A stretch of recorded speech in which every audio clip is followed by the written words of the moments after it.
everyone, and welcome once again to another episode of Super Deluxe Gamescast. It is May 13th, 2021, and I'm in a really good mood tonight. I've missed you guys. I absolutely hate having to take a week off because I miss you all so terribly much. And now we're all here together, except for Brittany. I don't know where Brittany went. Where did she go? Probably getting a drink. You knew you were going to talk bullshit, is she getting a so drink? she ditched. I'm literally talking about how much I missed you all. Talking bullshit. What the fuck is that all about? Yeah. Jeez, what a bunch of losers I you are. don't believe you for a hot second. That's fine. That's fine. Yeah, so exactly. I hope everyone is doing okay tonight. We have got some really cool shit to talk about tonight. We're going to talk about what we've been playing. We are going to drop some updated E3 predictions because a whole slew of developers have joined from Square Enix. Square Enix is in there now. I know that Konami is in Capcom. Konami dropped. Oh, Konami dropped. That's right. That is right. You are absolutely right about the Konami did drop. Capcom is in though. We know Capcom's going to be there. And I've got some pretty juicy predictions for Capcom. And there's a handful of other developers that we know will be at E3 as well. And there is also a lot of talk about upcoming PlayStation 5 new IPs, and we will get into all of this. But first, my question for everybody here and everybody in chat is, how is everyone doing? Wow, that good, huh? Awesome. Just dead air. I'm doing great, living my best life. Are you Mass really, Effect though? Legendary Edition comes out in 3 hours. I'm looking forward to that. Hell yeah. Guess who's not going I've to been having a lot of body issues lately, so I haven't been great. I also haven't been great, but I'm trying to put on a smile. Put on a smile for everyone, Jeff. Put on a smile for everyone. Fine. Then I am also not doing great because I don't want to be a jerk that's happy. All right, what do we have in chat? And you would make us happy to know that you're happy. So please spread some of that joy. I feel like everybody is Bro. on the same level with us in chat. So, They're in "Meh." chat, what do we got? We got making pasta, eating burger. Someone just did the dishes, getting ready for food crimes. Food crimes. What food crimes are clearly those? You clearly haven't spoken with Eating spaghetti Blaine on for a very fucking long. countertop. Putting mayo on anything. Oh no. Oh, wait, no. We're not doing this again. Wait, I'm hold sorry. on. Why We're are not we? doing- no, no. Why are we talking about the spaghetti on the countertop thing? Because it's What? the You world's said greatest food hack. crimes. Wait, hold Oh, on. Jeff doesn't know about this. That was bad? I don't know what you're talking about. Jeff doesn't know about man. countertop spaghetti. Does This is somebody? Twitter Probably thing. for the Countertop best. spaghetti just sounds like a really bad Final Fantasy 14 name. Does countertop spaghetti? Does it actually does? That's the funny thing. Does it really fucking does, Britt?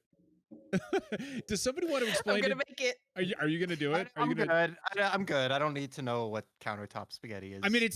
Picture countertop it's spaghetti. self-explanatory. That's Unless there's exactly some big twist. No, It's there's exactly what you literally think. it's Okay, all literally right. making like countertop spaghetti. It's like- exactly what you think. Mhm. We don't really need to discuss it. Guys, I don't know about you, but I'm ready to dedicate an hour and a half to just to dissecting the meaning behind countertop spaghetti. Who's with me? Okay, then I'm Well, leaving. I'm actually really Have a interested good night, in how everyone. we can segue from countertop spaghetti to Final Fantasy VI, and I think I've got it. What's that? Let's hear it. So I'm curious. So kind of like all the spaghetti and stuff, right? When it's mashed up, it kind of looks like an octopus, which reminds me a lot of Ultros, and therefore, that section on the raft, because it's a sea of sauce, and there we go. Now let's talk about Final Fantasy That's VI. really bad, Finn. Like I I didn't love say Final it was Fantasy good. VI, I that just was said terrible. I had a segue. You could have just I said never that. once claimed You it was could good. you could have just said that some of characters have last names like Roni and Gabbiani, and But I so didn't. but yeah, I you went, could have. I went my path. You know I what I have to hate live about my own it? truth. You know what I fucking hate about this is it actually fucking worked. You're actually talking about Final Fantasy fucking 6 now. Yes. See, I thought you were gonna go a different direction. I thought you were gonna go octopus. Oh, And then Octopath Traveler, and then hey, what's another boring JRPG? Oh, it's Final Fantasy. Jeff, Oh. yes. you know what? You know Hell what? yeah! You know I'm what? actually here for that. Justin is right. I did say I would change the banner. So here we go. Haha, yeah. I can't see what he changes it to because I Final can't run the Fantasy stream. 6. the stream and I then mean, the there we Discord go. call at the same time. No, that's no. Final Yeah, Fantasy 6. it's not super creative. He just replaced 10 of the same word with a different word. I mean, if you want, I can put something a little spicier up there. No. I can add a little zest to this, Jeff, if that isn't good enough for you. No. All right, how about this? You know what? If that's not good enough for Jeff, Hello, audio listeners. John is messing with the title on our Twitch stream. I Oh, can't even see it. Steve. It's not even just audio listeners. Like I'm on There the we go. show and I have no idea what's going there on. we go. There we go. If anybody wants to look at the stream and see on this, we should just do a segment of what we've been playing and what Mhm. we've been eating, like with the amount of food that we Ooh. talk about. But the problem is that I get really fucking hungry. I know, guys, Yeah, no, I can't do that right now. I I've already had- tried. I had meatballs for dinner. They were really good. So video games. Video games. We talked about food for 45 minutes on the last show. That We was a have to good fucking move fucking- on. Yeah, Like, no, I- it was most of It the was show. good content for sure. So okay, so if we're gonna talk about what we've been playing, I want to go last because I've got some Resident Evil 8 stuff to drop, and I know Justin has a few things to say about that as well. So right now, let's start with Brittany. No, don't start with me. I've been playing Fine, the same let's start thing. with Finn. Thank you. Oh no, don't start with me. Just kidding. Start with me. It's fine. So in a world of Resident Evil 8, I have been bucking the trend and playing nonstop Picross S6. Oh, that That's is right. So boring. The Picross Master is back, and I tweeted out I hit a personal record. I went 283 puzzles. That is 150 regular Picross and almost 150 of the Mega Picross super extra hard versions before I made a single mistake. Ever. Literally nothing of what you said means a single thing to me because I've never Well, played then it's a a good Picross thing game. this isn't your section I've of what never you've been played playing. a Picross This game. is Matthew's time about what we've been playing. So Picross S6, I also beat Bravely Default 2 finally. Let me tell you, It's about that took time. a while because I was I 100%ed it though. Like I captured 2,500 monsters as Beastmaster to max out every stat. And then I curb stomped every secret boss. I was able to beat all the portal challenges in a single round before they even got a chance to move. Weak. It was No chef challenge. kiss. No challenge at all. And when I play a JRPG, my goal is to create an unstoppable force of doom. Finn is and I will. We already have one. It's this podcast. Oh, it's so good. So that was fun. And then I got the secret ending after doing all the other stuff. Yeah. And that was a good. I quite enjoyed Bravely Default 2. Finn, where would you put it in the Bravely Default games? Bravely Default 1, 2, second. I guess. I would. You know what? I would put Bravely second at the top because I think it's just the best game of the series. I would put Bravely Default 2 but I underneath think that, and then Bravely Default. I think for me, the twist of second was kind of ruined a bit because you were expecting it, but in 1, you were not expecting that at all. So I just think it was anyway. better executed in second. When you say Bravely second and Bravely Default 2, I have no idea what games you're So- talking. Right, yeah, me too. Okay. I'm It's I'm fine. sitting here Okay. and I'm Bravely like, second is like Final Fantasy X-2. It is related to the original Bravely Default, but it is not a sequel. Whereas Bravely Default 2 is like Final Fantasy, a secondary number. It is a brand new separate game. Jeff, it's in a the same fucking franchise. Jeff. It's Final Fantasy syndrome. It's They can Square. have direct It's sequels. Square Enix naming conventions. Yeah, You know how it's that fine. goes. Anyway, I also Caitlin Saki has been mainlining Pokemon Snap, and I've been playing that with her.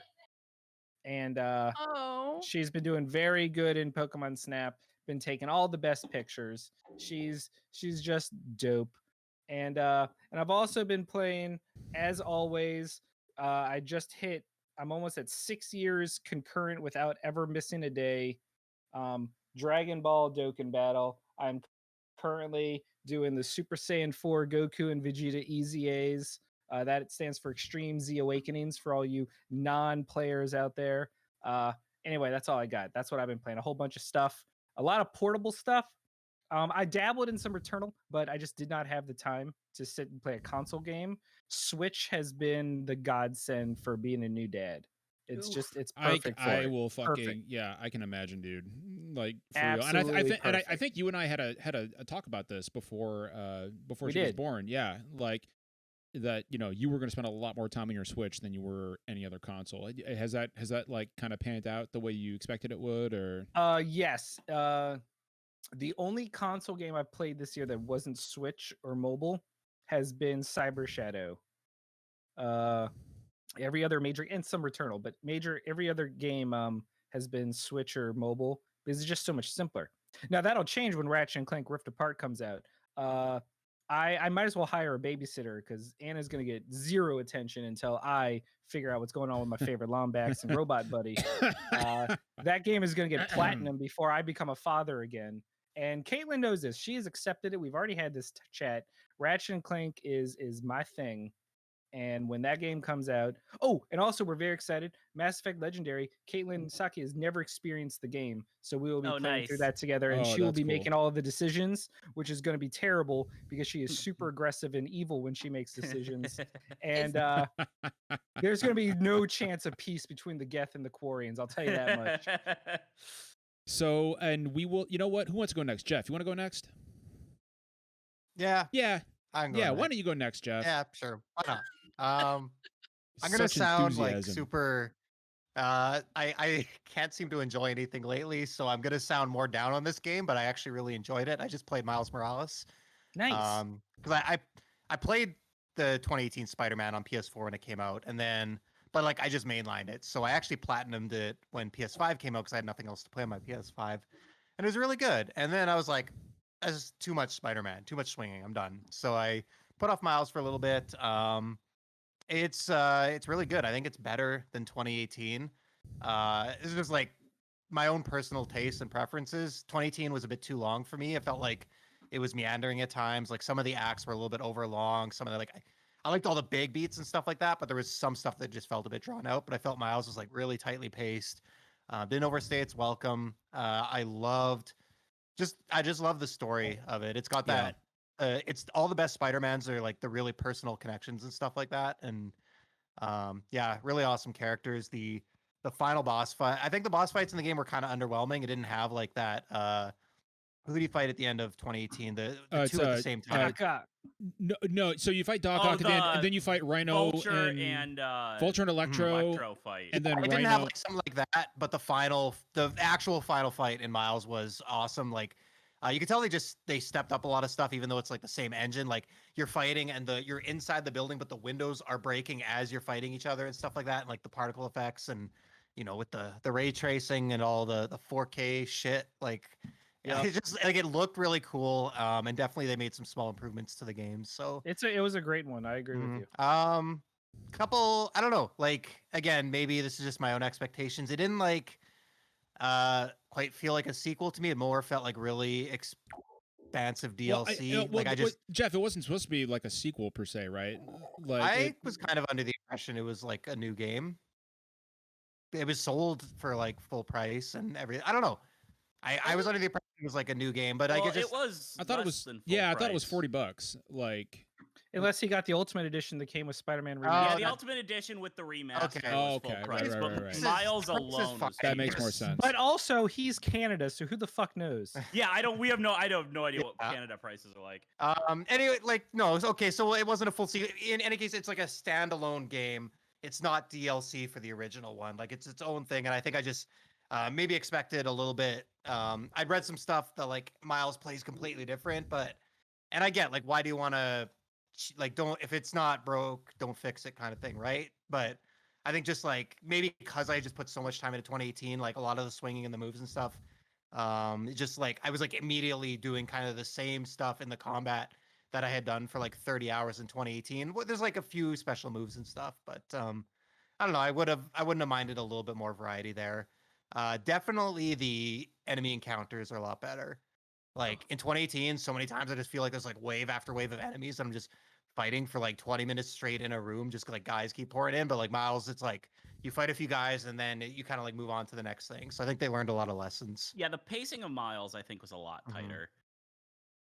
It was really buggy though. Like nothing game breaking, but like half the time in cutscenes, like a character would be missing, or like there'd be weird mission waypoints showing up in the middle of the screen.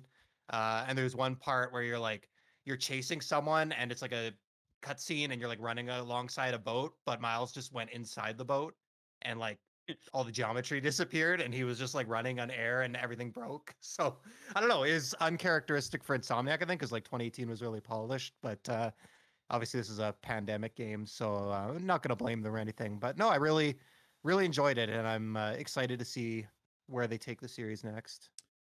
And Britt, what about you? What have you been playing, Britt? Tell us about them video games you've been playing. Nothing. Nothing. I've been playing a whole lot of nothing. I play WoW. It's been a week for me, so I haven't had the energy to put into like anything. So I just been playing lots of WoW. I played a little bit of Animal Crossing. And I played a little bit of Nier. But for the most part it's just been WoW. Which So- is pretty far away from the ending. So I get it. I'm not even gonna fucking acknowledge that.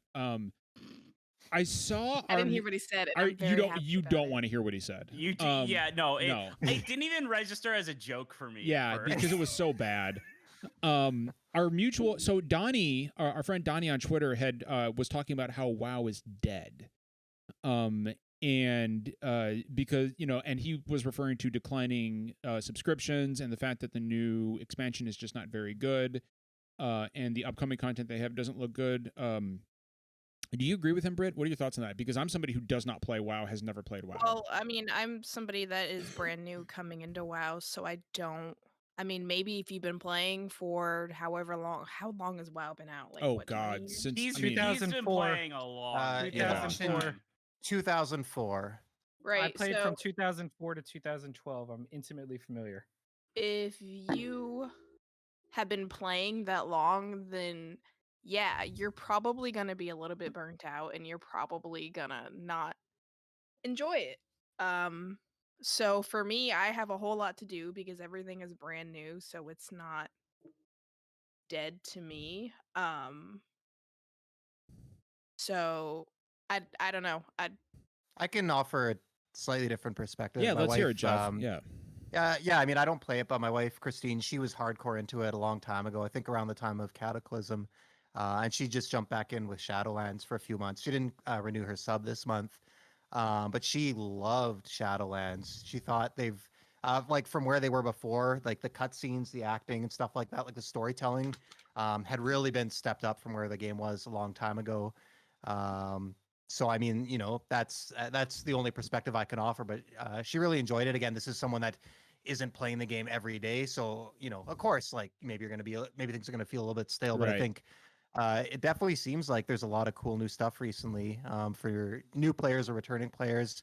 And I don't need to play the game to say like no disrespect to anyone, but the game is not dead. It is still the number one MMO on the market. Sorry, Final Fantasy. I'm pretty sure WoW is still ahead in terms of pure subscribers. So It is. I mean, it's probably, yeah. It's close. It's close it- though, but yeah, it's yeah, still number one. it's like almost 2 decades old. So I think players are going to decline, but it's still a huge game with tons of people playing it. Well, I'm not. And, Oh no, more Britt, go are ahead. I'm sorry. new like more like people are new and hopping in like me, and I think it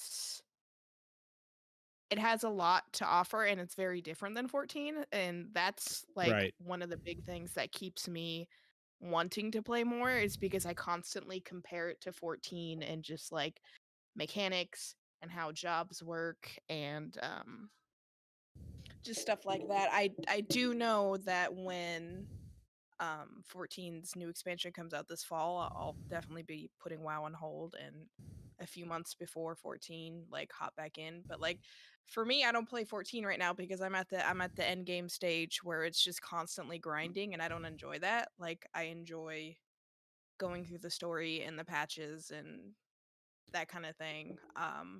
Does So Brittany, does WoW have a free trial up to level 60 in Heavensward? I'm just curious. I wanted to. When do you think they add Shadowbringers to that free trial? Oh, that's a good question. I would probably right before Endwalker comes out. I would say. no, You don't think so, not Britt? even. They Not usually even they usually close? stagger it They by haven't done 2. Oh Stormblood no! yet. Oh no! I'm sorry. I'm thinking of Stormblood. I think Stormbolt will be added soon, but that's what. Okay, yeah, Storm. Yeah, so when Endwalker drops, I can see Stormblood being added to the free trial, but not Shadowbringers. Not Shadowbringers at all. Britt, I'm sorry, that was rude of me to interrupt you with my idiotic joke. Please continue. No, you're fine. That's pretty much all I have to say. Is I'll be going back to 14, but for some reason 14's endgame just hasn't really pulled me in, I guess. Would you say that it hasn't kited you in? It hasn't. Like as soon as you said it, like I was like, I don't want to fucking hear what he's about to So what I'll say real quick is I also played 11. Like I played a little bit of 11, but I didn't like it over WoW, and then I bounced to 14 from 11. That's how long I played 11, off and on. But I played Final Fantasy 11 for a long time. And now to WoW. So I fully expect when Endwalker comes out, 14 will overtake WoW subscriptions for a little while. I doubt it'll last, but again, like it's They're just gonna go back and forth. Probably, yeah. Like it's and again, like the fact that the fact that 14 can even compete with WoW is a testament to just how far that fucking game has come, because it was a complete turd when it first released. Like it was bad. Team original Final Fantasy 14 right here. That's unfortunate. I will say that WoW is very dated, and there's not a whole lot that they can do to fix that. And 14 has a lot of, I think it has better storytelling. I agree. And visually, it's just so much better. Like, I mean, it's absolutely. I mean, you certainly hope so, considering when it came out versus WoW. Yeah, I think I don't know. I like WoW's dated, but I love the aesthetic of WoW. I don't know. Like it's so stupid and dumb, but I love it. Just but that's why it works. Bulky fucking glowing armor. It's cartoony, like aesthetic is why the graphical style still makes it look decent today. Right. I agree like with that. It's choice in art design is why it can still hold up, basically. Well, they've also updated the visuals. Like, one big update, but it's still just building on the existing framework. 14 isn't like top of the line in graphics right now, but like when 14's as old as WoW is now, it's gonna look like shit. Right. Yeah. And I wasn't trying to say, I was just making the comparison that it's like, it's hard going from something like 14 that is new and has time to have been fine-tuned, and then like going back to play WoW, like there's actually an add-on that you can have for WoW that changes your interface like to look like Final Fantasy 14. It's fucking hilarious. But it's funny because like 14 or any MMO really nowadays wouldn't exist without WoW. Exactly. Right? There's so much influence all around. So WoW's been a huge influence on the MMO community. Like, oh god, for a minute, I thought you said wout, and I was like, how has wout been a huge influence on the MMO community? Like a huge influence on the Dragon's Dogma community. There's no Dragon's Dogma MMO yet, so. So real quick before I hop into Resident Evil 8 with Justin, I've got a small public service announcement for everybody listening to us, particularly everybody listening to us live right now in chat. So, and this is very important to me. So today, and I want to make this absolutely clear. Today, the CDC has lifted its guidelines on vaccinated individuals wearing masks and social distancing. Right? Do me a favor. Do everybody else around you a favor. If you are entering a business that requires a mask or wants you to wear a mask, or around somebody that feels who's not vaccinated and feels uncomfortable if you're not wearing one, please put a fucking mask on. Please, please, please, please. We're not out of this yet. Just because the vaccinated among us are able to go around maskless now does not mean you should not have a mask on your person in case you need it. Please remember that just because some of us might be vaccinated, we can still carry COVID. We can still transmit COVID. All that means is that we don't get sick from it, but we can be completely asymptomatic and still transmit that disease if we have the vaccine in our bodies. So please be respectful of others. We are nearing the end of this thing faster than I think we anticipated, and it would be a real fucking shame for us to trip up and lose our way now. So please respect the wishes of others, and if you have to put a mask on, put a mask on, please. I'm done with this now. Like, I want to go back to normal, and we're not going to go back to normal unless we all respect each other's wishes in this regard. Plus, it keeps changing and developing, right? Like, right. New strain, like different kinds of strains and everything, and it's like we don't know if the vaccine is going to prevent new strains or anything. And yes, chat, this is your dad speaking. This is your father speaking. Put a fucking mask on if you are asked to put one on. Okay? I think Britt hit the nail on the head. It's like, if we aren't sure about something, we should probably err on the side of caution. When in doubt, pull that mask out.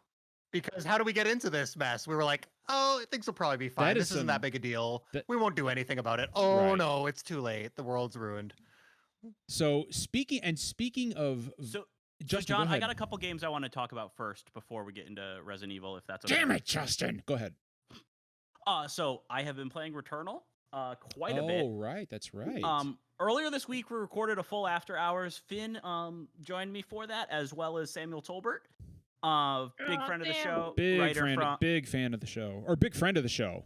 Big friend of the show. He hates the show, but he's a friend of ours. Sam started appearing on this show before I did. But he joined us, and we talked a lot about Returnal. I adore that game. I have been having so much fun with it. I was not sure about, if it would be for me or not, and I am loving it. However, I'm just fortunate that I have a schedule that allows me to play the game the way I want to play it, and I don't have issues with the rest mode on PS5 or anything like that, which some other people have. So we go kind of in depth into that stuff. But I'm on the final boss. Last night I got the final boss down to a sliver of health on the third and final phase, and then I died, and it was the most heartbreaking thing that I think has ever happened to me in a game. So, Justin, I have a question for you. Yes. What is the gameplay like? Like, what would you compare it to? It's a really fast-paced third-person shooter roguelike. So, it reminds me a lot of Vanquish in some ways. Vanquish, but also Control. Yeah, Control, definitely. So you play as Celine, who's this woman who's crash landed on this planet called Atropos, and every time she dies, she wakes up reliving the crash, and is trying to escape this loop that she's trapped in. And as you go through, you find audio logs from other Celines and stuff that she doesn't remember recording, talking about things that she doesn't remember that happened to her. And so you have to, just keep. It's very, very difficult. The game is super. That's hard. What I've heard. Yeah. Although I have made far more progress in this than any of Housemarque's previous games, because Housemarque's games are not easy in general. And a third-person shooter kind of fits my skills and abilities more than the arcade stuff that they used to do. Justin, what are your gaming skills and abilities? You say they fit your skills and abilities, Justin, but what are those skills? I just play more. Are they very specific skills? Are they very specific set of skills? Would you say that? Would you say that you're a pro gamer or perhaps an elite gamer? Even is John, that how you would call out? So I'm just gonna. So no. Hold on, Justin. This is important. I am not a. Are you a pro gamer or an elite gamer? Are you a gamer? Are you a gamer? Period. Listen, I don't like to get into labels. No, but Returnal. So basically, because it's a roguelike, you lose a lot of things whenever you die. There's a lot of randomness. So like artifacts and like suit augments and stuff, health upgrades, you lose all that stuff whenever you die. But there are a few, like mostly related to traversal items that are permanent, and then there's some currency that is permanent that you can use to benefit you in different ways throughout the various runs. And basically, you're trying to get through all the biomes to get to the end. And there's some really, really cool story stuff that pops up. Like if you're a fan of like Control's tone and story, you're gonna love Returnal. But again, you cannot save mid-run right now, which is rough for a lot of people. I fortunately have a schedule that allows me to be like, okay, I'm going to sit down and play for a while and then, get off when it's done. But it is a very difficult game and it's very unforgiving. Although Housemarque has said they're trying to work on a solution for that. So hopefully that gets out soon, because once a proper update for mid-run saving is out, I am going to be telling everybody to buy this game all the time. Also, I have been playing new Pokemon Snap. And that game is so wholesome, dude. Careful, Justin. Careful. I've been looking forward to this game for 20 years. I love the original Pokemon Snap. I am not enjoying the new Pokemon Snap at all. God, I was dreading this shit too. I was dreading this reaction, Justin. The way they set this game up is so frustrating and so grindy. That it takes all, like, so how it works is you have to go through each level, take pictures and build up your research score so that as you improve your research score, you can see better Pokemon and more interactions and stuff. But the progress for it is so slow, and you can still only submit one picture per Pokemon type, even though there's 4 different star rankings. So say you have something for multiple stars, you can't just submit one per star. You just can only submit one per Pokemon. So you'll go through these long levels and only end up taking 5 pictures and then only getting a few points towards your research score. And the leveled up versions of these stages are way more fun. There's more interactions, there's more Pokemon, but it's just kind of a bizarre, you have to grind an unfun version of the level to unlock the fun version. I like this game though, Justin. And the thing is, I want to like it, but it's it's so slow in doling out the items that you need to get interactions. It's I have put hours and hours into this game and I am only in the second area.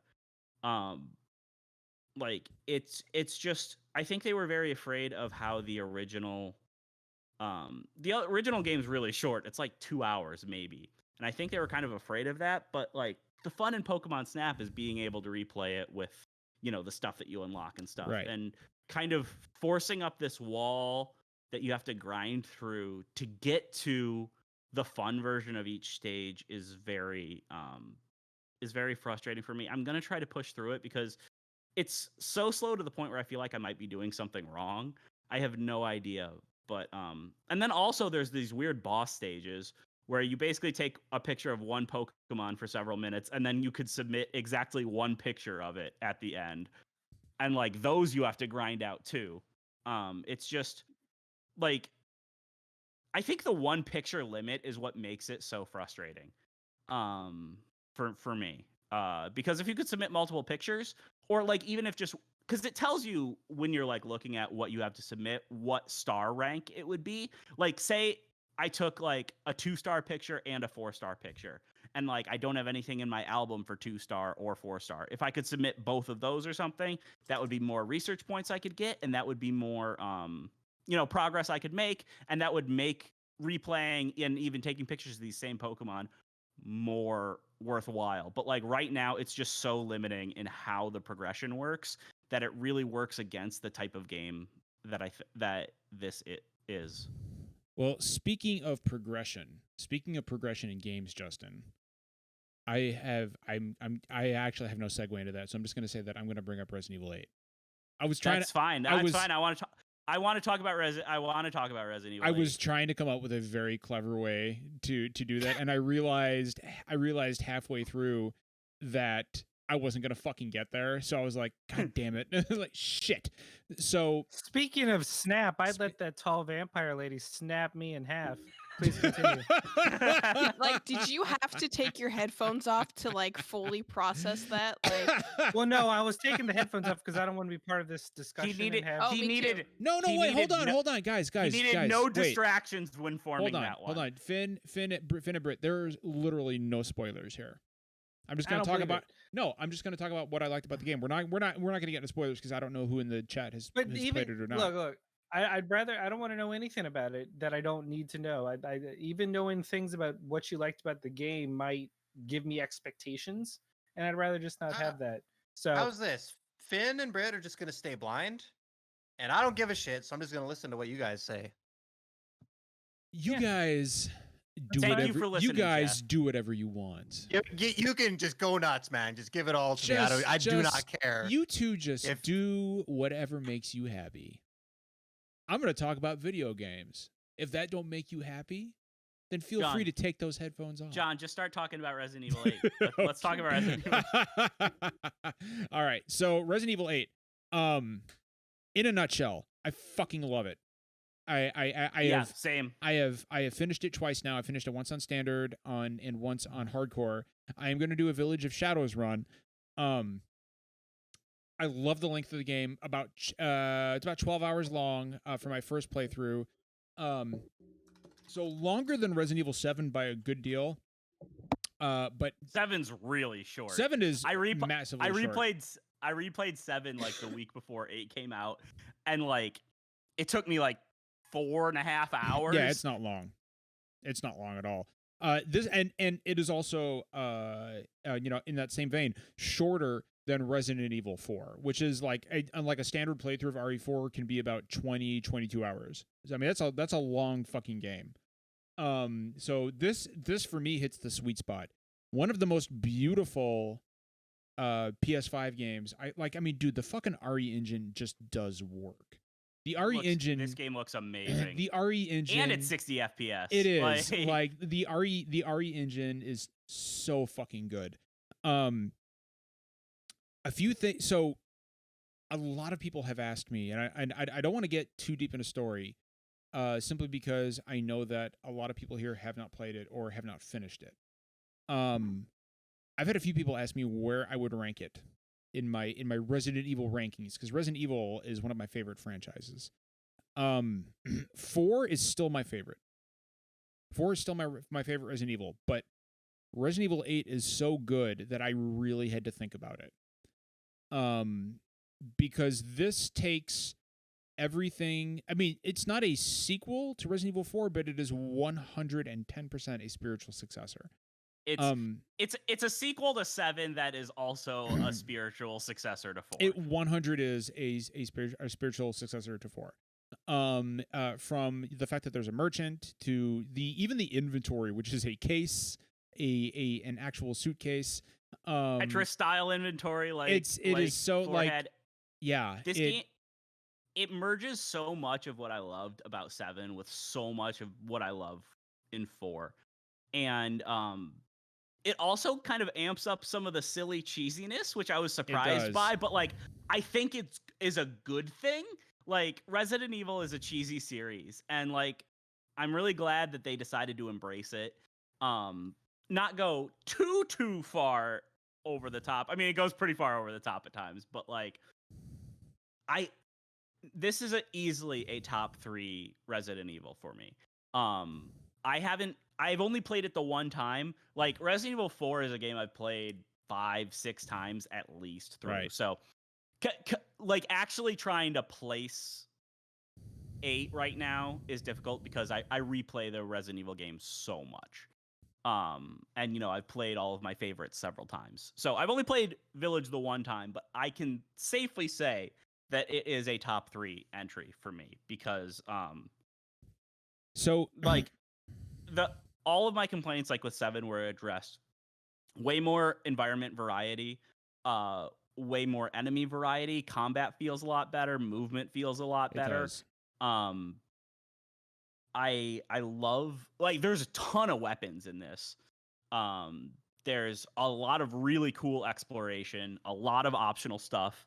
Weapon upgrades, upgrades for Ethan, stuff like that. Like, they just threw in a lot of really cool stuff, and I'm somebody that really liked the first-person perspective and what it brought to Resident Evil in 7. So like, being able to see all these things that I loved, like, from 4 and from previous entries, mixed with some new stuff, in that first person perspective is so awesome in this game. So I'll say this. I do have a few minor complaints about Resident Evil 8.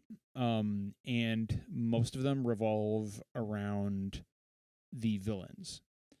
You've got Mother Miranda, who's the main villain, and then you've got her four basically her four lieutenants. Carl Heisenberg, Lady Beneviento, Salvatore Moro, and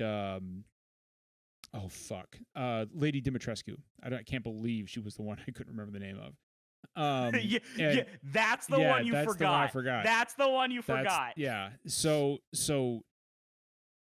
Carl Heisenberg and Lady Dimitrescu are top tier Resident Evil villains. Like it's like Heisenberg steals the fucking show in this game. He's just so over the top and hammy, and he chews the shit out of every scene he's in. He is so cheesy and it's over so the good. top. It's so good. That being said, I feel like Mother Miranda is one of the weakest villains in the entire franchise. I liked Miranda. I thought she was fine. You don't ever really get a lot of time with her. I thought her motivation was, which I won't say here, but it is something that we have seen in countless other horror games. And I was like, okay, like sure, why not? And then Beneviento was barely fucking there. Like that segment of the game is good. That segment of the game is good. Her character might as well not exist. Yeah. I do want to talk about my one complaint briefly. I think I'm gonna go more in depth on it when we sit down and do like full spoiler discussion and go more in depth into the game. But the Duke's design, I was hoping you would address this. Is probably the one of the most hurtful character designs I have ever seen. He's a very fat man. And I'm somebody that's really, really struggled with my weight. And to see and I don't even mind that he's a big boy. I like the Duke as a character. I honestly think he's cool. He's the merchant of the game. Yeah.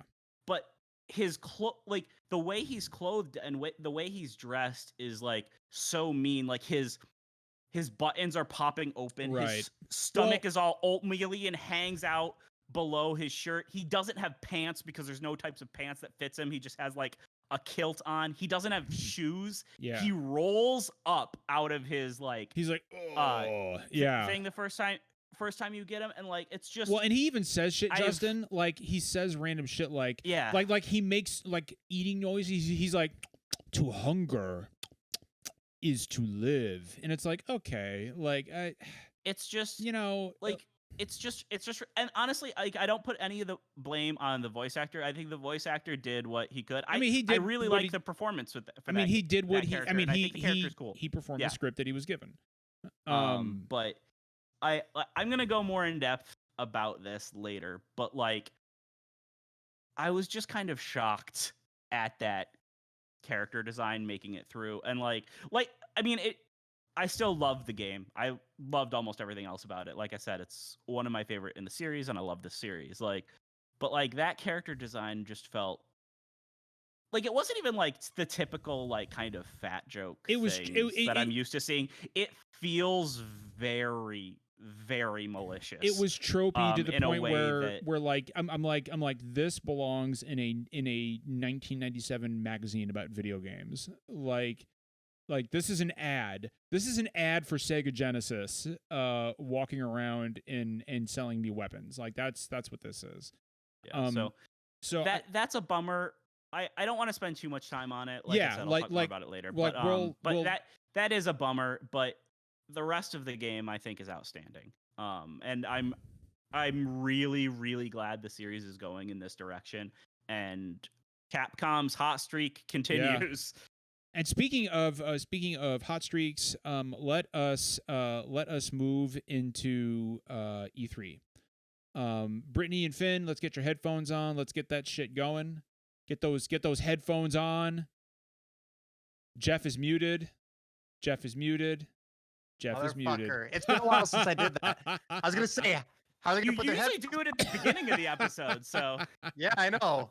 Progress. No, so now we are going to drop some updated E3 predictions because we've had some new developers enter the show. And the first and lost Konami. we did lose Konami. Continually want to emphasize that Konami was like, "Oh yeah, we're definitely gonna be there." Those and pachinko then machines. we're like, "We're not gonna be there." We're gonna miss out on all that good pachinko content. But Wait, what pachinko machine got announced this week? Fatal Frame. Don't remind me, please. That's not Konami, actually. Please but don't there was a remind me. Fatal I'm Frame, really upset pachinko about machine. that. I love Fatal Frame, and that one hurts me on a personal level. But we have learned since the last time we did some E3 predictions that Squaresoft. I want to say Squares. I always want to say Squaresoft. We have learned that Square Enix is going to be there. Yes. And our friend Imran. And they only do them when they've got like stuff to talk. Well, about. that's the thing. Finn is our friend Imran said I expect a big I expect a big showing out of Square Enix. Now Imran knows some stuff. He's a let's say he's a knowledgeable guy. So and we also know that there is a Dragon Quest 35th anniversary stream on May 27th, which is right before E3. Yeah. So I think Square Enix is going to bring some heavy hitters to E3 this year, and I want to throw out the first Square Enix prediction because I think we are going to get a true sequel to Nier Automata. I believe it. I think that is the big. I think that's one of the big games that they are going what? to announce. I think that's a good guess. I think so too. Didn't they just have a round of hiring specifically for the Nier series? Something like that, yeah. When you combine that with the fact that I think obviously, Nier Replicant was a great remaster of a middling game. It turned a middling game into a very, very, very good game. And Square would not have done that if there was not a lot of interest in the Nier franchise. Nier Automata was extremely well received, an extremely good game, and extremely popular. It sold well. I think, and it came out when 2017, guys. Like, am I wrong? Was it 2017 when Nier Automata came out? I think so. roughly. Yeah, More or less. we're about 2017 to so 2018. So I think it's about. I think a Nier Automata sequel feels right. And I don't think it comes out anytime this year. In fact, I don't think it comes out till 2023. Because I think if this game exists, it is early in development.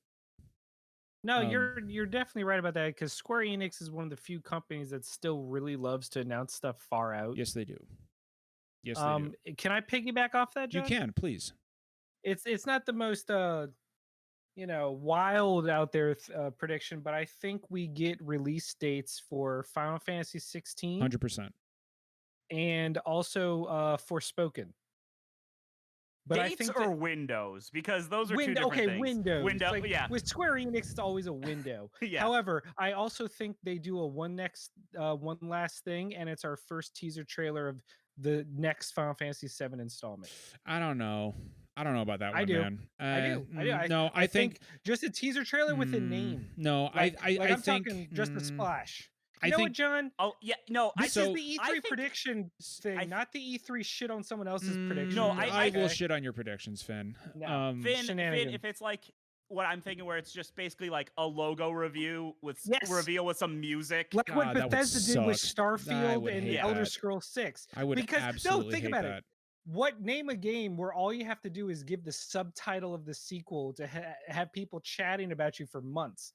Final Fantasy 7 Part 2. I'm just saying. I mean, if they show, That- And Intergrade comes out right around then too. That comes That's out my after. prediction for a after, a end of game, like end of show, like just one more thing. If they do that, I don't would think definitely be so. 7 remake. So their presentation is before June 10th, which is when Intergrade comes out. I don't think they're going to do anything to take any focus off of Final Fantasy VII Remake Intergrade. I think now who knows? Finn might be right. Intergrade comes out before E3. No, it doesn't. It comes out after. It comes out June 10th. If anything, talking about the sequel would get more people excited to play the game. Maybe like I consider it more like me personally. I consider it more likely that we'll get something at Tokyo Game Show. That's fair. I am predicting in 2021 we get the first look at the next Final Fantasy VII remake game. Here's the take. Okay. Are we gonna get the first look at Final Fantasy VII Remake 2 during the Yuffie DLC? I guarantee you, Intergrade will have some kind of secret ending, like Kingdom Hearts style. Well, I mean, that will tease it. Well, but I mean, Brittany's onto something because I mean, we're getting a full blown Fort Condor or Fort Condor. Yeah, I was gonna say we already have which the Fort looks Condor fucking minigame. awesome, but Fort Condor doesn't happen. No, it was miserable in original 7. It's gonna be miserable. No, in no, one. this one looks this real cool. The new one looks real cool. Awesome. But the point. I hate RTSs. I fucking hate them. But the point that Brittany was making is that will we see part and you know Fort Condor in the original does not happen until you leave Midgar. So I am wondering how they handle this one. It looks like it's in game. It's a board game. Huh. That Yuffie plays of all It's like a board game. It's a board in okay. world. I did not know that. Interesting. I'm down with it. I'm down with it. I just saw somebody in chat. So we've got Nier Automata, or a Nier Automata sequel. Obviously, they will talk. I think there's going to be something Final Fantasy VII related there, like whether or not it's one last look at Intergrade or a logo reveal, maybe like a subtitle for Final Fantasy VII Remake Part 2. Something. Literally just shat all over that. No, I said no. What I just said, Finn, was something Final Fantasy VII related will be there. And then you just said a John, logo. I think or it's a more sequel like name. I think it's more likely, far more likely that we'll get our first look at Final Fantasy VII 2. I don't even know what the fuck to call it. John, At the Tokyo Game Show. What's up? Yes, Jeff. do you think it would just be a 30-minute demo of the new mobile battle royale? Absolutely. Oh, I hope so. Oh Fingers crossed. fuck yeah! Absolutely. Let's. Like, I want just fucking go in. Entire showcase, just like a full match. The first soldier. Okay, you know what? The You know what? first You want a fucking true soldier. prediction? You want a true prediction? That wasn't a real prediction you far gave? out there E3. No, well, you That like a was a real far out prediction. there. Okay, Right. prediction, when is okay? E3? Why? June, Next month, Yeah, like in 3 weeks. like 3 weeks. Yeah, When is it? it's like the first weekend of June. That's my The thing is, E3 doesn't really like. So it's June 12th to June 15th, Saturday That's to not Tuesday. my birthday. Finn, So, what is John, your, Finn, what is your crazy prediction? I think Square Enix is going to do what they did with like Trials of Mana, the other year, and they're going to resurrect a long dormant franchise. And I think again, this is more wish fulfillment than anything, but I think Square Same. brings back Aya Brea, and we get a new Parasite Eve game. As much as I would love that, Finn, that shit is Of course, dead. yeah, no, like Like- 101 odds, okay. But you know what? If Trials of Mana can finally come out, then damn it, we can get a new Parasite. I Eve. Maybe love it's a Parasite Eve, but that shit is dead and gone. I will say this. I think Final Fantasy 16 is 110% going to be there. I am no longer confident in a late 2021 release date. I think it's early. I think it's going to be early first 2022. half of 2022. I think that sounds more right to me now. I think like March to May 2022. But I do think we're going to get a very big look at 16. I don't think it's just going to be like, here's a quick reveal. I think it's going to be like an actual a big like, look at the showcase. game. Yeah. Yeah. And when here's the thing, when they do drop I don't think it's going to be a release window. I think it'll be a release date, and I do not expect this game to get delayed. Simply because of what I know about Yoshi P. Well, okay. This is the company that had like a giant event for FF15's That's true. release date announcement and then delayed it. That's true, but Yoshi P. I mean, there's a reason that Yoshi P is involved in this, and that he is the most punctual. Like that. awesome. What's that? He's the anti. Yoshi P is the anti Nomura. He's the anti When he's Tabata on- too. Yeah, like You're gonna get the game properly. Yoshi P is the best thing to happen to Square in a long yes, fucking yeah. time. Yoshi P does not fuck around. Which is why I do not see this game getting a delay when they announce the release date, because Yoshi P is known for hitting dates. And we also know this game has been. I mean, let's face it, they announced Final Fantasy Versus 13 as it was originally called way too fucking early. And like Finn, oh really? Yeah. Really? No one has and like has and made like that Finn- observation before. and like Finn said, Yoshi P, Yoshi P knows what the fuck he's doing. Brit knows it. And again, Finn mentioned it. Like Nomura, he's great. He's extremely talented, but he is not good at hitting deadline. He's just not. He's not good at hitting deadlines, and he's not good at hitting storylines. Ooh, spicy. Wow. Nomura make a understandable Kingdom Hearts. Good at belts though, yo. So as far as Square Enix goes, there is one more franchise I want to touch on, and that is Dragon Quest. I think it's obvious. I think it's pretty clear that we are going to get a first look at Dragon Quest 12, either on that 35th anniversary stream on May 27th or at E3 from Square Enix. But Dragon Quest is going to be present at both. And if we get a look at Dragon Quest 12 on May 27th, I guarantee you it will show back up at E3 in some form. And I also think, Finn, especially since I know you're a big Dragon Quest guy too, I think this is the year we finally get ports of 4, 5, and 6. 10. Oh, I was gonna say they might rework 10 to not be a MMO. Something to revitalize 10. I mean, I don't know. It never came to the West. I don't know how you could take the MMO out of it, but I do think that it would be very successful regardless. If they dropped it over here. But I do I really do think that we are due for ports of 4, 5, and 6. Can we get rid are they gonna get rid of the piece of shit composer? Or is he like unfortunately no. He's so integrated into Dragon Quest. He's a complete piece of shit. Japan loves their legacy stuff. They're never once you are part of a franchise, you're in it forever until you decide to step down. And until he dies. I mean, he's in his mid 80s, so he's getting up there. But yeah, no, he's a complete piece of shit. He's a homophobic, bigoted piece of shit. Who? The composer for the Dragon Quest series is a huge piece of shit. Yeah, no, he sucks. Yeah, no, he's awful. He's a shitty human being. But I do think that and Finn, here's another one. I think we're gonna get another Dragon Quest Heroes game announced. I'd be okay with that. Those are fun. Yeah, why we have not had a Final Fantasy Musou game is beyond me. Hey, maybe we'll get that announced. We might, like, hey, but we might as well. We already made Dissidia. Just don't throw that Jeff? shit into All right. What other does anybody else have any other Square Enix predictions before we move on to the next dev who's going to be there? I got one. Oh, Britt, drop it. Final Fantasy VI for the Switch. Not going to happen. And you heard it from me. It's just not going to happen.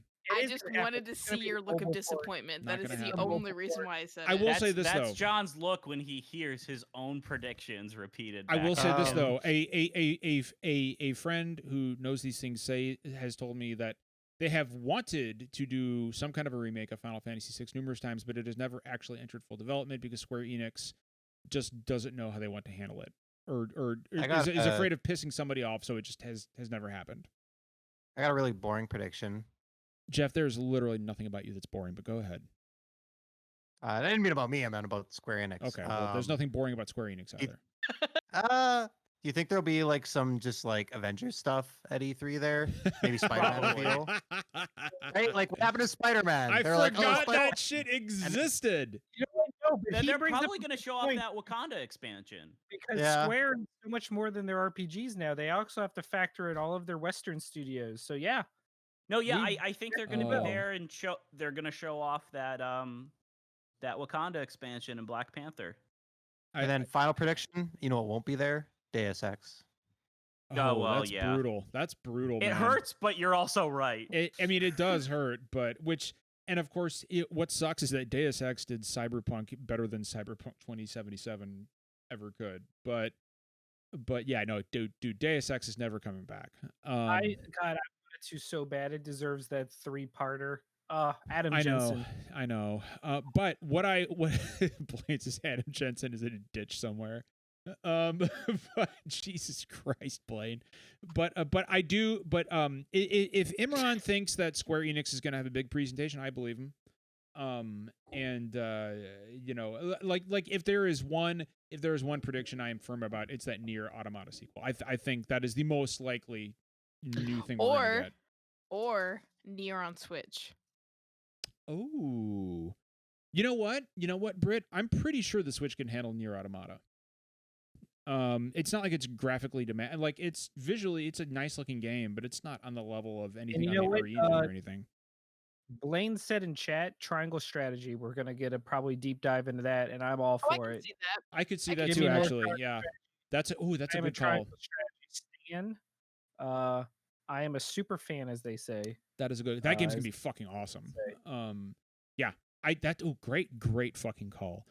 Let's do Capcom because we know Capcom's gonna be there now. So is it really obviously DLC for Village, right? For sure, Britt, for sure. And I think it's going to be like Britt. You played Resident Evil 4, right? Yeah. Okay, just making sure. And I also know Justin and Finn will understand what I mean here. I fully expect that we will get like some DLC with Chris in like a separate ways or assignment Ada style, just like Resident Evil 4 had. I have a feeling that y'all are gonna get a. I say y'all because I haven't played it yet, but I have a feeling that there's gonna be an Ada DLC, just based on the that concept art that leaked. The concept art and the response, right? Like. It would not shock me if they were. It would not shock me, Britt, if that had not existed before the response to that concept art, and then they're like, "Fuck, we got to make some Ada DLC." Ada is such a loved character. She really is. And she fits in like perfectly as a kind of like a double agent. Yep. To like move the story where they want to go, so I could definitely see there being an Ada DLC. I agree. Don't quote me on that. I agree. I think we'll get something with Chris and probably something with Ada. I 100%. I also think I could see us they're getting... also absolutely throwing something together with Lady D for DLC. You think so? How popular she is. I don't think 100%. I think whatever it is probably early, but there's no way they're not capitalizing on that because they were clearly very taken aback by the popularity of that character once she got revealed. Can I give a prediction of what I want to happen that will actually not happen? Yes, of course you can. So they're obviously doing like a Resident Evil 4 remake, right? Like, and I think just based on from what I've fucking heard on Twitter, like 8 is very similar to 4. I wish and I fucking hope that we get a remake of Code Veronica because I was saying this shit wonderful. today. Brittany, I was in Derek's stream today, and he was playing Resident Evil 0, and I literally said Code Veronica needs a remake more than 4 does. I agree, 100%. I fucking love Code Veronica. Code Veronica is a fantastic fucking game. Stop being cowards and make a Code Veronica Mars. A detective novel. Fuck you for this, Finn. Alfred and fucking Alexandria. Alexandria Ashford is one of the best villains in the franchise. She's so fucking creepy. She's so creepy. God, Finn, you and your jokes. Jesus. I mean, I made a whole graphic for it. Do you want it? Code for you want to see the graphic? I made the graphic. Oh, a wild Derek is in chat. Hey, Derek. Oh, Derek's in chat. I'm out. But yeah, Derek, we miss you. Come back soon. Wink. Love you, Derek. Wink. But so as far as Capcom goes, beyond Resident Evil 8, I think that like one of the worst kept secrets in the industry right now is that there is a follow-up to Resident Evil Revelations 2. They're not going to call it Revelations 3, but it's like Resident Evil Outbreak or something, but it is a part of the Revelations franchise, and it's going to be a Switch timed exclusive, but it will show up on other platforms. I think this is where they show that. I think we get. I think that makes sense. Yeah, I think that makes sense. I think now that Resident Evil 8 is, I think now that 8 is out of the way, Justin, I think it's time to show Resident Evil Outbreak or Revelations 3 or whatever the hell they're going to call it. And I think that is probably closer than we think. I think I'm willing to bet like a Halloween or holiday winter release for that. I also think we are going to see what the second batch of Monster Hunter DLC is. Like, that makes sense, right? Yeah, like, I think we're definitely going to see some DLC for Monster Hunter Rise. Can I give another prediction that I want to see that's probably not going to happen? I think I know what you're gonna say, but go ahead. Let me hear it. Are you gonna go with Power Stone? Yes, I was Yes, gonna you go with fucking Power Stone. I fucking love I Power love Stone. Power If Stone, we do and not get anything on that, I'm gonna be so Well, disappointed. Britt, here's the thing. Like, everything on that leak has transpired. Like, it has all happened. So I am going to go ahead and take that leak at face value and say everything on there is real. Fuck, I love Power Stone. It would be such a good game to have right now. Imagine having that game on the Switch. Like, it's perfect for the Switch. And Just the multiplayer aspect of it. Like, even like I played with a friend in person, and it was so fun. Like, just imagining playing with like people online would be so fucking well, fun. and here's the thing. Like, I don't even need a new Power Stone. Just give me a remaster of Power Stone. Exactly. And 100%. The old ones are good enough. Like, I'll take it. I can't fucking believe that we're getting something new in the Power Stone franchise. Like that. Hopefully. Fuckingly. See, Britt, I knew exactly what the fuck you were gonna say because I want it just as bad. Yep. Here's another prediction for you guys, and I want to see what all you think about this. So if we're talking Capcom, I think it's time. I think it is time for Capcom to give us what's next in the Ace Attorney franchise. Well, we're getting the Great Japanese Ace Attorney. game. Yeah. We're getting the Great Ace Attorney. I think it's time for Ace Attorney 6. I think they will finally announce a brand new Ace Attorney game. And it will be a Switch exclusive. That's what I think. I'm going to put one out. I'm going to put kind of a bold one out All there. right. Be bold, man. I want you to be bold. Dragon's Dogma 2. See, that was like my guarantee. Itsuno has been saying he's wanted to do it for a long time. Devil May Cry 5 has been out for a while. It might just be a tease or something, but I think for sure he's working on it. Interesting. And I think it's been a couple years since Devil May Cry 5 came out. I think it might be time. This is where I was going to ask, like, is it cheating to go off the leak? Because that's where all my predictions. That's what I said. I mean, like, I don't think it's cheating. But I know it's what you're hoping you're going to see. There's a different. But I don't think a new Ace Attorney was on the leak. No, but according No, it to the wasn't. leak, Dragon's Dogma 2 was Q2 2022. So we can assume that's going to slip. Okay, I didn't know any dates. I just knew that there was something about Dragon's Dogma on there. Yeah. I think we can go by that, but like we're still predicting when we're gonna see it. Like, are we gonna see it at E3? I mean, it's realistic to expect that's probably slipped a bit because of COVID. Yeah. But if it was Q2 2022, then you'd imagine this is like the only E3 before the game comes out. So it would make sense, I think, to see it there. So I think that's a solid pick. So is it time for Deep Down, guys? Are we finally? I mean, I Deep think Down? Dragon's Finally Dogma time. 2 is basically gonna be Deep Probably. Down. Because Probably. Itsuno was the director for Deep Down, and Deep Down. You fucking remember that shit, Justin? I do remember that shit. Oh my god! We talk about some legendary fucking vaporware. I have one more prediction for Capcom. One more. Street Fighter 6. I think that'll be at EVO, not E3. Ooh, good call. No, Good call. I will step in here because Finn stepping in. EVO is not really the place where they debut the games. Or is it the- EVO is it is the place where where they they showcase debut the them? new characters or the new seasons. Okay. Every major fighting game that has overtaken EVO, Street Fighter V, Dragon Ball Fighters, like any of those, has been an E3 game, and EVO is where they do Fair. their Okay. That's fair. Yeah. announcements. So, But Finn, like it feels right though, doesn't it? Like it feels like it's time. it does. Now the question is, with Sony buying EVO, do they continue and finance Street Fighter 6 and keep it only on 100%. PlayStation? 100%. Yep. So Because I don't think 5 ever came to any other platforms, right, Finn? It never has. Yeah. It never It's on has. PC. Yeah, Well, okay, but we don't. I no longer count PC as another platform. We're okay. talking when we're talking exclusives now. I'm like, is it on Xbox or Switch or PlayStation? Because PC is agree. kind of the catch-all now. I agree. I think this is probably going to remain a PlayStation exclusive, which honestly sucks. But if that's what it takes to get Street Fighter 6, I mean, okay. I think it'll probably eventually come to other platforms. I wouldn't be surprised if it was timed exclusive. Like, you know how they do they do like the whatever edition down the line. I think it'll probably be exclusive until they do the like next edition kind of thing. It just depends on the deal. Typically, when Sony finances a game, it might go to PC, but it never really hits anyone else.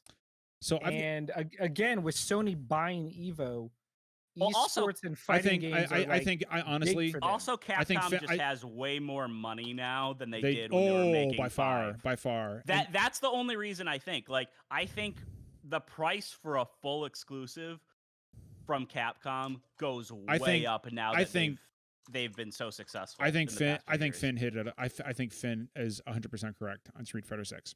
I think he's 100% correct. I've got one more Capcom question for you, and then we'll move to another dev. And this is a question for everybody. Do we see? So we know it exists. Do we see the Resident Evil 4 remake, or is it too early? Too early. We can see it. You think so, Britt? You think we could see that? Like maybe just something quick, like a quick sizzle reel, or okay, all right. Just based, and this is purely based on what people have been saying on Twitter, is that 8 is the gameplay is a little bit more like 4, and the inventory system and everything. Truly is, yeah. I can imagine that those two have to be integrated in some capacity. Even if it's just like a small trailer, and they've been really fast about their remakes, right? Like, what they announced Resident Evil 3 and it came out how many months later? Like, oh god, that's kind of the reason I don't think we see 4 now. Is not that it doesn't exist. I just don't think it's going to be ready to go like early next year. Oh, I don't think it's ready to go, but I think we'll get like a sneak peek. Because Village just got announced less than a year ago at the PS5 event last July. Capcom has been announcing Resident Evil games and then releasing them really quick. Well, games in general, and then releasing them within a year. Normally, I'd agree for like a new game or like even these other ones, but 4 has such a legacy and there's like so much pedigree behind it, like especially how it influenced other games and Resident Evil, that I could see them doing like an early tease. That's true. I mean, with the Resident Evil 2 remake, they did announce when it got greenlit. We didn't see it until it was almost ready to release. T-shirts, like, we're gonna do it. They're like, yeah, we're gonna do it. Yeah, and then it happened. So maybe they do a little tease and then we don't see it for a while. Leaks aside, Capcom's actually been really good about not announcing or showing stuff until it's almost ready to go. Yeah. I think of all the major Japanese studios and companies, they're the best at that right now. I agree. I mean, they're some of the best of almost any publisher with doing that. Which is funny, right? Because Capcom, they used to be known for being like money grubby and shit. Yeah, which they still are, but it's just. So I've got some more predictions for companies other than Capcom, but I did have a really quick question. Stop, Jeff. I had a really quick question based on something Derek said in chat. Is Ono not doing Street Fighter 6? No, he's gone. He's gone. He's no longer at Capcom. Okay, because I remember hearing some nasty stuff about him. He is no longer at Capcom, and Derek is an expert on this field. He's interesting. In chat. Yeah, from what we have heard, it sounds like he was basically responsible for all the issues that 5 has had in development and stuff. Someone new has taken over. That's wild. And that's part of the reason there has been an improvement with the balance patches and the way things have been handled lately with Street Fighter 5 and the new head person. I forget. Good. I think I believe it's a woman that's actually heading it up now. Good. If he was a shithead, fuck him. But it sounds like she is going to be heading up 6. So I want to do some general predictions from some of the big publishers like Sony, Bethesda, especially. And I'll throw a prediction out there that is extremely relevant, I know, to Jeff's interests and Finn and Justin and mine. I think we are going to get a tease, not much, but I think we'll get a tease for Insomniac's next Spider-Man game, a proper sequel to Spider-Man. Dude, they're just releasing Ratchet and Clank next month. I know it's a different studio. It's a different studio working on it. Like, well, not a different studio, but a different team. Yeah, sorry, yeah, teams. yeah. They have. There's a Ratchet and Clank team, and there's a. Well, let's talk about the real news. Sunset Overdrive got rated for PlayStation. Oh right, So I got one totally of the best fucking Did forgot it get about that. rated, or did they just renew? I think they renewed. Hey, No, they they renewed didn't rate their it. Actually, no. copyright. Justin's I don't right. care any hint of more Sunset Overdrive. I do not care. Fuck it. So, given that they are being worked on by two different teams, do we see a Spider-Man 2 reveal? No, I think the big reveal that Sony's gonna have is gonna be God of War. And also we still have no idea. We have no idea when they're even gonna show stuff. We just know they're not gonna be at E3. So I wouldn't be surprised if Sony doesn't do anything till July. Isn't there multiplayer for The Last of Us 2 supposed to be coming? There is a standalone Last of Us, the stand of us. standalone Last of Us multiplayer game. That's what I thought. And I'm also wondering if maybe that's going to be related to a remake, the remake of 1 that Jason Schreier has been mentioning. Probably why we haven't seen that. I wouldn't be surprised if maybe they do some kind of Mass Effect, or not Mass Effect, Last of Us collection. Or something like that. I don't understand the fucking. I don't understand the remake of The Last of Us. Like that makes zero fucking sense to me. But as far as money, but I think the biggest mystery thing solved. I think Sony is going to show is God of War. Yeah, God of War Ragnarok is either going to be the game that they start the presentation with, or in the presentation. I think they start with Horizon and with God of War. That's a good prediction. Yeah, that is a good prediction. I'm Team Justin. I can see that. Yeah, I can see that as well. Going on that, this week they did confirm they have Herman Hulse. I'm really glad he actually came out and said this, because Herman Hulse, who's whoa, is Justin he's snagging my topic? That's I wanted to work it in. We have 10 minutes left, but I wanted to work it in because it also kind of goes with these predictions. Herman Hulse, head of Sony's Worldwide Studios now, former head of Guerrilla Games. I don't even know who that is. Yes, you do. Don't. You're not that ignorant. You're on Twitter. John, he's been on E3 stages many, many times. I don't know who Herman Hulst is, but okay. You definitely would recognize him. I would. Maybe I'll recognize him. PlayStation Studios. He's in charge of all first-party. Yeah. Anyway. So he confirmed that there are 25 games. Over 25 games currently in development through PlayStation Studios, and nearly half of them are new IPs. So I'm very excited about that. I assume probably we'll get a couple of those shown in the next few months. I'm expecting a lot of those to also be VR titles and stuff as well. He said they were big and small, and I assume VR is also going to be a considerable portion of that as well, with PSVR 2 coming presumably next year. With Astrobot 2 launching, oh my God, calling it. Finn, you and I are going to be in heaven God, with another Astrobot. Can I point this out real quick for everybody who is going to be listening to this on podcast services?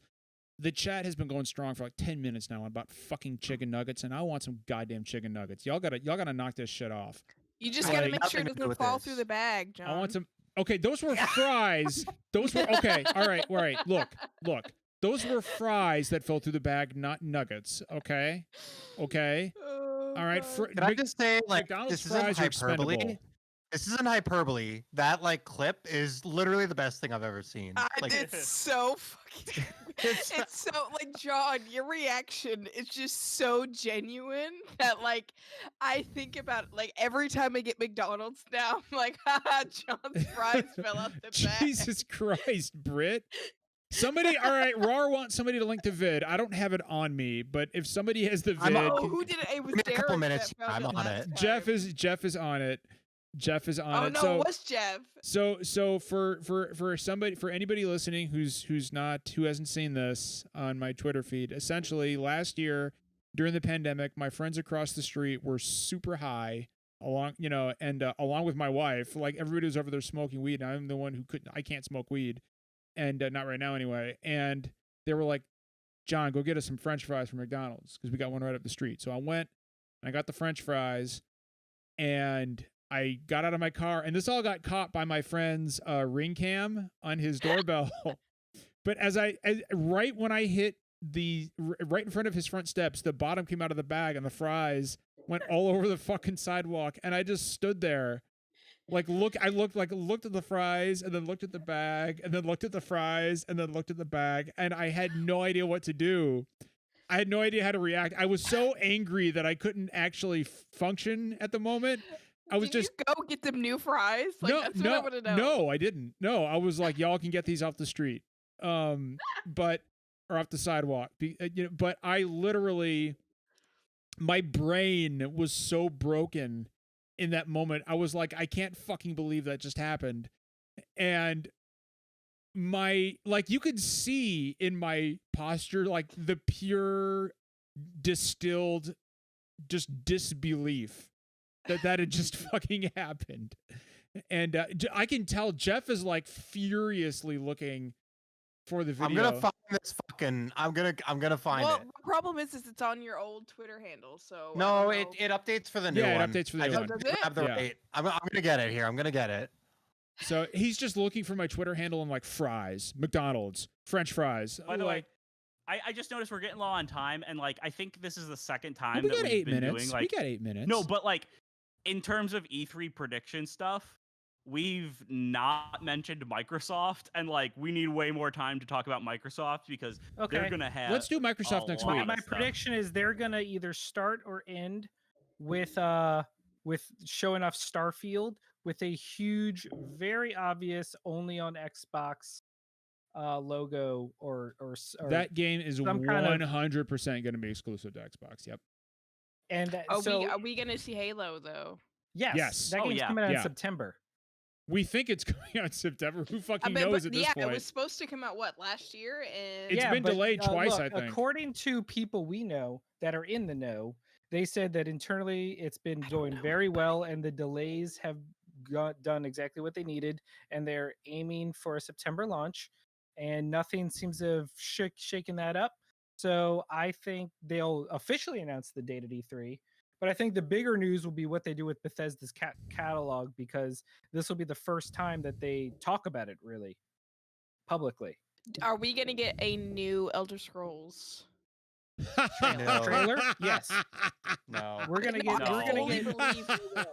I don't think that game's even actually in development. I don't think. I think all of the games that Xbox only had CG trailers for last time, whether it's Perfect Dark, Fable, Rare's new game, Ever something, I forget the name. Everwild. Like, we're gonna get actual gameplay for them this time. Like last time, it was all vaporware and CG trailers and nothing. And now this E3, Microsoft's gonna. I think this is gonna be Microsoft's strongest E3 showing in a long time. And they'll also probably announce another studio acquisition. Yeah, no, they love doing that now. Finn's predictions are on point tonight. I agree with Finn. Xbox studio acquisitions are basically their version of a Nintendo Smash DLC character reveal. It's gonna be at every major presentation. And you also have to think about, like, consoles right now are very hard to get. And a lot of people don't have the next gen consoles, so they're still trying. Like, there's still really big game in tipping the scales between PS5 or Xbox Series S. Did I say it right? Is that the right one? You said S. X is the big boy. Oh, whatever. The new series, Xbox Series. I think like there's still competition there because it's still so hard to get. So I think that would be like Microsoft I think they're gonna bring it hard just because of supply and demand, right? Like people want their shit. Yeah. I think Microsoft is going to have a really great showing, and I think it's also going to be really focused on their own studios for the first time. I think they're finally in a place where, well, one, they have a lot of studios, but two, you know, it's been several years when they've been announcing acquisitions and things are far off. It's like, yeah, they just started development on something. They just started, you know, conceptualizing stuff. A lot of the stuff is going to be years off, and some of it still is. Jeff, but I found the video. They're finally going to be able to showcase a lot of stuff from their own games. And I think that's why it's going to be such a strong showing. Oh yeah, no, and I think it's going to be a great show. I don't think they're going to go all out though. I think they're going to kind of focus on stuff coming, you know, end of this year, early next year, tease a few other things. I don't think they're going to go all out. They're going to save some stuff for later, but I think we're going to see I think from the games that they show stuff from, we're going to see some pretty substantial I stuff. can See, literally I can tell the moment Brittany just watched the video again. I disagree. I think they will go all out because this is the first time that they'll be able to flip the entire script on the standard Xbox doesn't have exclusives thing. They're going to deluge us with no, fuck you. Look at all these games that are only going to be on Xbox. Like this is their chance with all eyes on them to once and for all stop that narrative. I think this is the time they do that. And also, more importantly, give me fucking Hellblade 2 gameplay and release date, because that is the only reason I bought my Xbox Series X initially. I need that in my life. Brittany, the fucking sound the fries make when they hit the sidewalk. I also think they're gonna do a lot more to promote Game Pass because, and I've been saying this for a long time, Xbox is killing it with Games Pass. Like, Yup. they are fucking killing it. So I think we're gonna get a lot more new releases and a lot more. Okay, here's a reason- fun question then. What high-profile third-party game is going to be announced to launch day and date on Game Pass, like how they did Outriders and other stuff? Like Final Battlefield. Fantasy 14. Battlefield. Yeah, Battlefield has been Final rumored, Fantasy and I 14 think is never coming to Xbox. No, no, oh, it that'll be a big announcement. I But bet Final Fantasy 14 comes to Xbox. I don't at think it. E3. I don't think it ever will. No, with the fucking free trial to Up to Heaven's Word, which you know all about because you've already mentioned, I could definitely see a Final Fantasy 14 being. no, a but yeah, Games Pass. it's being heavily rumored that Battlefield is going to be releasing directly on Game Pass, which is going to be huge, especially with how deep the Sony and Call of Duty marketing has gone, and especially with the fact that this is going to be a huge release for Battlefield. It's really, really important. They're going to EA, DICE, everybody's going to be putting so much behind it. That, I think, launching directly onto Game Pass will be huge.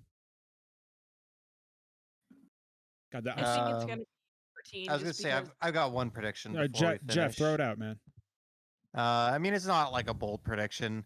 I think we're going to see Starfield. I think we're going to see a lot of Starfield. I'm unreasonably emotionally invested in this because I have it as one of my picks for this year in our SDGC Discord Fantasy League, which we get points for how well Yeah. games review. And I do think I think Bethesda was going again. I don't know if everyone remembers the Fallout 4 reveal and release. They revealed it at E3. They released it like 5 months later in the fall of that same year. And I think they were going for the same thing with Starfield. I think we're going to see it. Apparently, Jason Schreier says it's probably not coming out this year. I really think they were going to release it this fall. And I think just because of the pandemic and COVID and stuff, I think it's going to slip. But I mean, it's not crazy. The longest gap between mainline releases from Bethesda Game Studios was like 4 years. Skyrim was 2011, and I think Fallout 4 was 2015. We're now at 6 years since Fallout 4 this fall. 6 years. I mean, 76 was kind of like a Fallout 4. Let's be real. That's not like a full-scale project. I think the time is right. I think Starfield is very far along. I think it's very close. I think we're going to see a lot of it. And I don't know if they're going to like announce it for fall and delay it, or if they're just going to say like Q1 2022 or 2022 or something like that. But I don't think Starfield's far off. I think this question goes for pretty much most AAA games. Is just if it makes this year or slips into early next year. I just don't know enough about the situation to say confidently one or the other. We are getting we're getting a little long in the tooth here. We are pushing up against our stop time, so we will start to wrap it up here. But get your McDonald's orders in. Get those McDonald's orders in. Make sure those fucking make sure they double bag that shit. McDonald's eat right after the show on the Discord. Make sure you join. So I'm gonna try something a little new after we go offline tonight. After we go offline. Why? No. Trust me on this one. Try something new. Are you crazy? For a few minutes after we go offline, we're gonna end the stream, but I'm gonna go into sub-only mode. So if anybody wants to stick around and see how that works, feel free to hang out and bullshit with me for a few minutes. Wait, before we sign off, we did a community watch party of Venom. Oh my And it was god. very fun. Yes. So if you're not a part of the Discord, you should join because it was just a really good time. Like, especially during a pandemic, just hanging out with people and talking and watching a movie was super fucking fun. We're gonna do that So- every Monday now, actually. Yeah. It was so nice for me because like my favorite thing is watching movies with other people, and I haven't been able to do that in so long. Well, it was just like I wasn't and fully this 100% watching the this movie, but community it was rules, like so- nice to have it back. Like, yeah. So just spend time with people. if you are in chat right now and you are not in our Discord, I can't fucking believe we are over 300 people. We are over 300 people in our Discord, which is just wild That's to me. incredible. We have and on that note, I want to offer a little encouragement before we end the show here because I know we have some small content creators who are part of our audience. And I've seen a lot of talk recently about, oh, you only have 10 viewers on your live stream. The mean average of live viewers for Twitch streams is about 3. So if you are pulling more than 10 per stream, you are in the upper levels of Twitch. Don't let anybody tell you that you're not. You're fucking killing it. If you are pulling 10 and over, you're killing it. And that's no small thing. So be confident, be proud of the work that you're doing. Don't let anybody tell you that just because you don't have an audience of 500,000 that you're not out there killing it, because you are. Do yourself a favor, do us a favor, hop on our Discord. I truly believe that we have the best community in gaming. They have literally uplifted all of us when we have been at some of our lowest points. And the fact that we have kept our community so just as good as it is over the years. I mean, we have an open Discord, really speaks to just how much we love each other and how much we take care of each other. So if you're not on our Discord, do yourself a favor, hop on our Discord because it's fucking awesome. We have a great time in It there. really is. Yeah. I love our Discord. Our Discord is the shit. It's so good. We actually don't deserve it. We really don't. No. Well, Jeff, you and Justin and Brittany deserve it. Finn and I do not. But Okay. Yeah, okay. Finn, okay, fine. You all deserve it except for me. All right, I can get behind that. But real quick, one more thing. We are moving our big Trevor Project fundraiser to June because that is actually Pride Month, and it just makes more sense, I think, to hold that in Pride Month. So we're going to do that from June 12th to June 13th. We've already got some big streamers lined up. Khalif Adams from Spawn on Me is going to join us again. Mary Kish, who from Twitch, is going to be streaming on the channel. We've got some of the Uppercut crew who are going to join us as well, and we have some other names who are going to join us also that I'm not going to reveal quite yet. We appreciate everyone being here and hanging out with us tonight. Thursday night is one of my favorite. It's just Thursday night is my favorite, not just because I get to hang out with my absolute closest friends on the podcast here, and they are everybody involved with this podcast. Every member of this podcast is one of my family, one of my closest friends. I would do anything for them, but I also greatly value and appreciate everybody who spends their time with us on Thursday night. Seriously, thank you so much. We average about 30 viewers every Thursday, and that is just, to me, is fucking awesome. It's fucking awesome. I never expected that we would get that far. So thank you so much for everything you guys do. We really appreciate it. And we're going to end the stream here. We're going to go into sub-only mode. And remember, take care of each other. We'll see you next Thursday. And kindness costs nothing. Please be good. Behave yourselves.